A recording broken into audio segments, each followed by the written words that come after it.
అక్షయ తృతీయ వేళ ఆకాశమే అద్దుగా దూసుకుపోయినటువంటి పసిడి ధరలు ఒక్కసారిగా రివర్స్ గేర్ వేశాయి.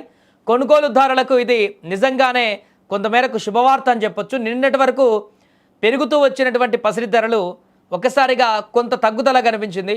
ముఖ్యంగా సోమవారం ఉదయం నుంచే మార్కెట్లో బంగారం ధరలు క్రమంగా పతనం కావడం కనిపించింది. నిన్నటి వరకు ధరల్లో పెద్దగా మార్పు లేకపోయినా ఈరోజు మాత్రం కొంతమేరకు తగ్గుదల కనిపించింది. వందల రూపాయల మేర ఆ తగ్గుదల కొంత కొనుక్కోవాలనుకున్నటువంటి వారికి, బంగారం ఈ సమయంలో కొందామనుకున్నటువంటి వారికి కొంత మిగులు బడ్జెట్గా మారేటువంటి అవకాశం ఉంది. తగ్గుదల కొంచెమైనప్పటికీ కూడా అక్షయ తృతీయ అంటే ఎంతో కొంత చిన్న మొత్తంలో బంగారం కొనుక్కుందాం అనుకుంటారు కాబట్టి వేల సంఖ్యలో అలాంటి 1 గ్రామ్ గోల్డ్కైనా కూడా ఈ తగ్గుదల కొంత ఉపయోగపడేటువంటి అవకాశం ఉంది. సాధారణంగా పండగ సీజన్లలో బంగారం డిమాండ్ పెరిగి ధరలు కూడా అదే స్థాయిలో ఉంటాయి. అక్షయ తృతీయ రోజున కూడా ఇదే పరిస్థితి కనిపించింది.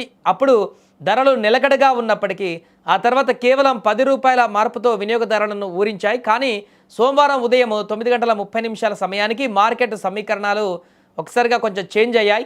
అంతర్జాతీయ మార్కెట్ ప్రభావమో లేక స్థానిక కారణాలు కానీ బంగారం ధరల్లో ఊహించని మలుపు చోటు చేసుకుంది. రివర్స్లో పతనం మనకు కనిపించింది. ప్రస్తుతం ఉన్నటువంటి గణాంకాలను పరిశీలిస్తే 24 క్యారెట్ల స్వచ్ఛమైన బంగారం పైన 490 రూపాయలు తగ్గుదల నమోదైంది.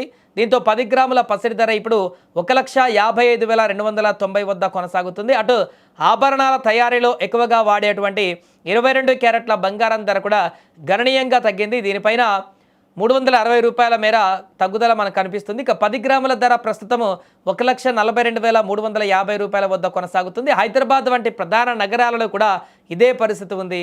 ఇక్కడ 24 క్యారెట్ల బంగారం ధర 1,55,290 ఉండగా 22 క్యారెట్ల బంగారం ధర 1,42,350గా రికార్డ్ అయింది. పెళ్లిళ్ల సీజన్ నడుస్తున్నటువంటి తరుణంలో ఈ తగ్గుదల సామాన్యులకు పెద్ద ఊరటనిస్తోంది.